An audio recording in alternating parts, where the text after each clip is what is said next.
Baqataa lama Eritraa ka filannoo New Zealandiitti injifate maal jedha? I'm very overwhelmed. Very excited. Miira gammachuu guddaatu natti dhagahama. Gama kanaan gammachuu guddaan qaba. Sababni isaa injifannoon kun keenya. And for me as a person and for the Waraani mootummaa Itoophiyaa fi TPLF maaniir ture waan torban kana isin beesimne oduu gaggabaaboo harka isanii qabna aneen asli galgalooti nu waliin tura.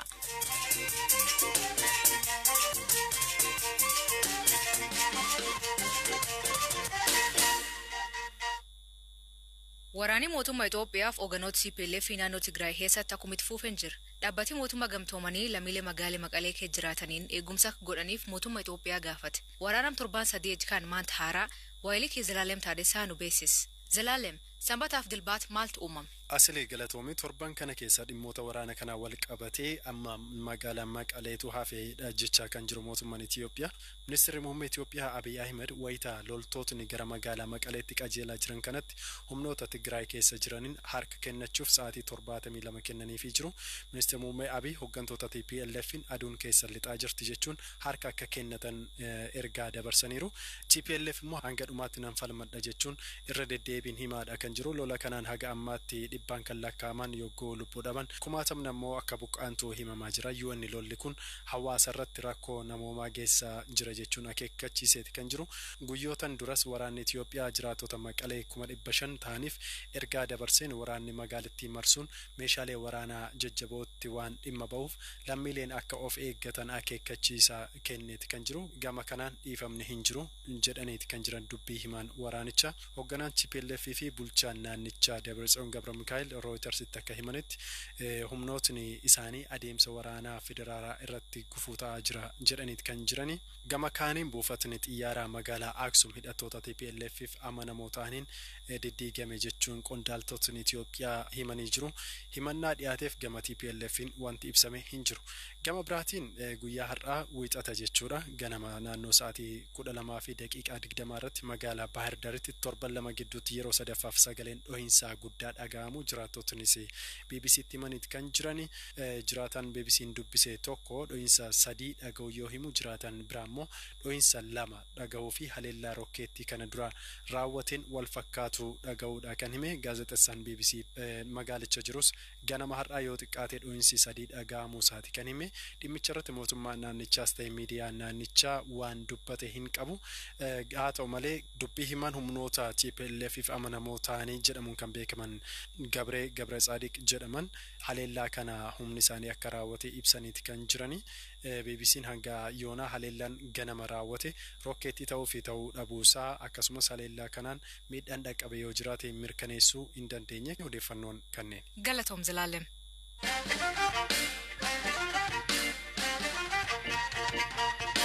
Tibbaan gamtaan Afrikaa hooganoota biyyoota Afrikaa 3 wal mootummaa federaalaatiif naannoo Tigraay jidduutti godhamu mari'ak furan Finfinneetti erguun ta'uun ibsi. Mootummaan federaalaa TPLF waliin ammaatti araarii gaggeessin hin jiru jedhe. Opereeshinii seera kabachiisuu dhiyootti xumuraa jedhe hime. Gorsaan olaanaa ministeerri muummee Dr. Abiy Ahmed obbo Maammoo Mihreetu bakka gamtaa Afrikaa gara Itoophiyaa qajeelanis naannoo Tigraay hin daawwatan jedhe. I think, our African brothers and sisters Obboloonni keenya Afrikaa TPLF irratti dhiibbaa gochuun akka harka kennan gochuu qabu. Yakkamtoonni itti gaafatamuu qabu malee araara hin barbaachisu. Tigraay amma opereeshinii waraanaa jala jira. Yeroo gabaabaatti ni xumurra jennee amanna. Yoo tarkaanfiin seera kabachiisuu raawwatame isaanis harka kennan gara sana deemanii dhimma kana kaasuun hin barbaachisu. Bakka bu'oonni gamtaa Afrikaa gara Finfinnee dhufu jennee amanna. Ministeerri muummee isaan simata. Carraa kanatti fayyadamne haala naannichatti deemaa jiruyyuu isaan hubachiisna. Guyyaa waraanni kun eegalee irraa jalqabee tajaajila intarneetiif bilbila naannoo Tigraay addaan citee odeeffannoo argachuun rakkoo ta'e. Kun maaliif barbaachise gaaffii jedhu obbo Maamoon. In fact, by removing the headliners within Dhaabbileen UN akka deeggarsa namoomaa uummata Tigraayiif godhaniif haala mijeessaa jirra. Amma irra caalaan naannichi Maqalee irraa kaafee to'annoo humna ittisaa jala jira. Mootummaan akka deeggarsi jiraatuuf itti dhiyeenyaan ni hojjeta. Dabalataan kanneen biyya keessatti buqqa'aniifis tahee kanneen gara biyya ollaa keenya Sudaanitti godaananiif deeggarsi akka jiraatu ni hojjenna. Naannoo Tigraay bakkeewwan bilisa baasnetti akka deeggarsa argatan gochaa jirra. mootummaan bakka buutota gara sanatti ergee maalirra akka jiru ilaalaa jira. Jalqaba TPLF ofuma isaan misoomaalee naannichaa opereeshinii mataa isaaniif jedhee mancaase. Kabiraan naannichi labsii yeroo muddamaa jala jira. Garee yakkamtootaa akka haleellaa hin qindeessineef humni waraanaa tarkaanfii kana fudhate ta'uu danda'a. Mootummaan tokkoon bakkeewwan bilisa baasee irratti hojjechaa deema. Yeroo muraasa booda gaazexeessitoonni garas imaluun haalicha ilaaluu danda'u jedheen abdadha.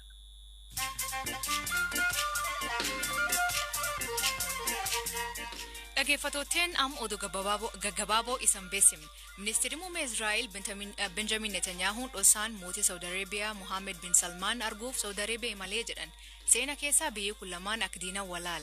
Imalli kun yoo mirkaneessan walgahii tokkoffaa ta'uun amanama. Ministeerri dhimma alaa Saawudiitti garuu karaa Tiwiitartiin imalli kun hin taane jedhee barreesse. Pireezidaant Doonaald Tiraamp dhiyeen kana waliigal Israa'eliitiif biyyoota Arabaa hedduu dalaala. Jidduugalli ijoollee shaniitti guyyaatti waggaa 14 kadabre keessatti lubbuu dhababii waraanii miidhaa Afgaanistaanii keessatti.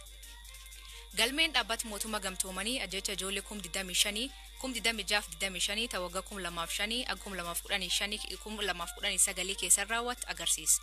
Afgaanistaan biyyoota 11 addunyaa keessa ijoolleef balaafamaa kee jirti. Lammiileen Ameerikaa jalqaba tallaal COVID-19 muudee 11 qabee argachuu danda'u jedhan hoogganaan sagantaa tallaal koronaavaayirasii Ameerikaan ragiyoonaa namoota dhukkubichaan qabaman miliyoona 12 yoo galmeessitu namoota 255 lubbuun dhabamanii jedhan odeeffannoon John Hopkins University.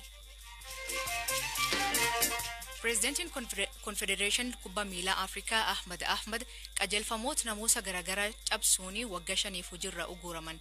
Ahmad namoota amanamummaa kennaa fudhachuu fi kennu aangoo fi qarshii akka malee fayyadamuun wal qabatan cabsan jedhan.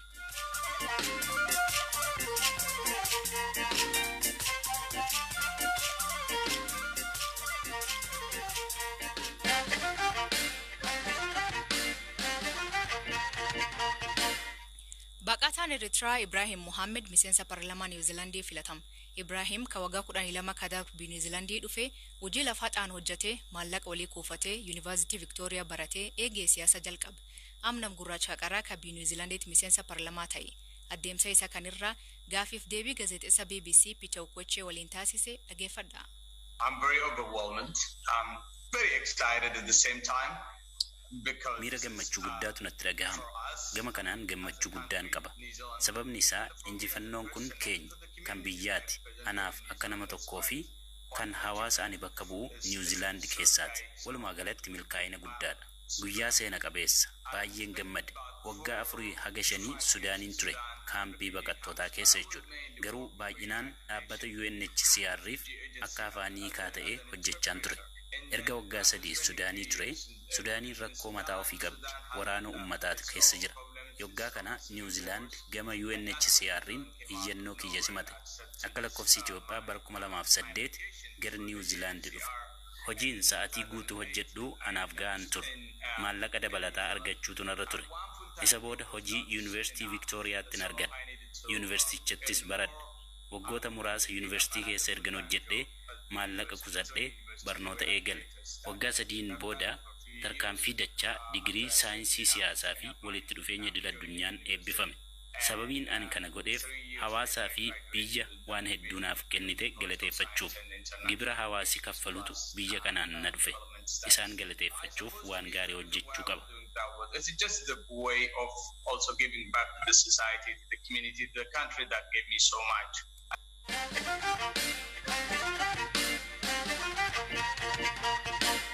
Jimaat dabree godina Hooroo Guduruutti namooti 3 ajjeefamuu miidiyaa hawaasaa irratti namooti baay'een himaa ture. Isaan keessaa barsiisa Kitila Guddataati. Maatiin barsiisaa ajjeefamee Kitila Guddataa keessa nama maqaan isaa akka dhahame hin feene tokko gaafannee haala itti qabame waayil keenya Habtaamuu Xibabuutiin. Gaafa kamisaa galgala na bira oolee galee galgala manatti yeroo galu otoo mana isaatii bahee mana maazarii deemee mucaa wayii tokko nintini jedhee safaana to'asaa jiru galeeti. Gaafa galee sireera ciisee haasaa jiru haadha manaasaa ijoollee 2 qabaa ijoollee safaana to'asaa jiru manaa dhufanii rukutanii galgala qosan jennaan bahee tokki galgala. Tole eenyu isaan namoonni dhufanii balbala rukutan kun? Isaan humna addaa Oromiyaati. Isaa booda akkas isaan gaafa isaan kana godhanii isaan kun inni immoo gaafa achii ka'ee tiribjeena'u jaammaa isaa hidhatee uma godhatee gaafa inni itti bahu haati manaasaa adaraa naan bisaa anaan na fudhaa deemaa ijoollee isaatti otoo isheen jettu waan gaafa nu gaafannee hin deebi'aan jedhamuutiin nu shuruursanii fudhatanii ba'an manaati sa'aatii 3 walakkaa bulee gaafa intini jennu ganama deemnee humna addaa bira kana bira yeroo nuti deemnee haala jiru qaxarreessinee haala jiru oma jennu silkiidhaan wallaan silkii obbo Shigee beektu simmoo mujaa faana baddelame jimaataa sana sa'aatii 2 minaaminitti gaafa silkiidhaan wallu silkiin keessiin qaddasaa jedhe deewwaalaati. Keessiin betekiristaanii keessaa ta'uu qaddasaa jiru silkii immoo gaafa daawwallu silkii nu jalaa kaasanii silkiin achi keessa jira silkoon hunduma isaanii jechuudha silkii hambiraazarii cufaniiru malee isa gaafa daawwallu silkii achi nu jalaa kaasanii keessii qaddaasuu bichaa aggeeffannee isaa booda silkii nurratti cufanii ajjiru hanjamuutiin sammuun keenya burjaajee kanattiin ajjiru moo amma gadhiisu kan jedhamuutiin sana booda ammoo su'eessa ga'aniiru bakki ganda haroo aagaa kan jedhamu bakki silbii kan jedhamutti miila qullaa deemsisaa jiru amma fiduuf immoo ol kaachifteetti kan jedhamu odeeffannoo dhageenye nuti sa'aatii 6-7 gidduutti halkan keessaa sa'aatii 1 walakkaatti jimaata galgala kan qidaametti bariin sa'aatii 1 walakkaatti rukutamanii reeffa isaanii godhatti arganne bullee. Mee poolisoota humna addaa meeqain ta'u kan gaafa kamisaa galgala dhufanii fudhatan? Xiqqaate 10-15 ol isaa booda deemee maazariin deemtee humti namaa biyyi saqalaa hundi deemee gaafa deemanii motoraatiin bira darbee reeffa isaa naqee dura argate anadhaan baay'ee gadda jimaan nutti dhaga'ame. Mee reeffa nama meeqaa agartanii eenyu faadha namoonni kun? Shigee Alamaayyoo fi Biraanuu Gabayyoo kan jedhamu jira magaalaa keessa inni Biraanuu Gabayyoo Shigee Alamaayyoo Gaaddisaa Alamaayyoo jedhamu maqaan akkasii lama qaba. Obbo Kitilaan barsiisaa turanii obbo Biraanuu fi obbo Gaaddisaan maal hojjetu? Gaaddisaan intini zabanyaa naawurroo argatee ture amma wal guddisaniiru nutti fakkaata akka yaadutti garuu hin beeku. Obbo Gaaddisaa jechuudha? Obbo Gaaddisaan achi ture Biraanuun immoo dafqaan bulaadha baay'ee nama rakkatee jireenya isaa gaggeeffachaa jirudha mucaan sun immoo. Bulchaan godina Horoo Guduruu obbo Biraanuu Jiraan waa'ee jecha kanaa qubi hin qabnu jedhee BBC'tti. Dhugaadha nu quban qabu. Maadaa odeeffannoon informaal akkas qajeeman jiru kana qulqulleeffadheera. Aanaa sana keessatti humni abaa'oo shanee gareen tokko achi keessa akka inni sosocho'aa jiru hidhatee akka inni miliqaan deddeemaa jiru odeeffannoo qaba. Akkuma garraatti sii kaasee tiimii wal qoodanii humnumti hidhatee bosona jiru kun garee waluu wal rukutaa jira. Garee isa tokkodha jedhee akka itti lakkaa'ee wal rukutuudha. Inni oranjoo isaan odeeffannoo qaba malee dhugaadha maqaadhaanis baay'ee isaanis quban qabu. Odeeffannoo informaalii dhaga'ee irratti gireenchaa isaa gaafadhu deebii akkasiin naannoo ta'uusaati. Dhaggeeffattootteen oduu biraatiin michuun Donald Trump beekama filannoodhaan mo'amuu isaanii fudhachuu diduu fi bu'aa filannoo boodatti deebisuuf isaa akka yaalan dhaaban gorsan bulchiinsi Niwuziilaandii duraanii Chris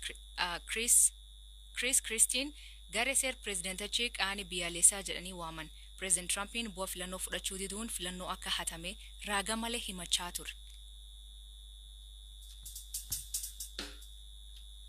Dhaggeeffattootteen sagantaan keenya guyyaa irraa aganuma kan waliin turtaniif galatooma isaniin jedha. Sagantaa kan qopheesse Zalaalem Taadessaa aneen ammoo Asli Galgalooti gam teeknikaatiin Oskaattu jira. Oraa bulaa deebana hangafamaa dhan bula.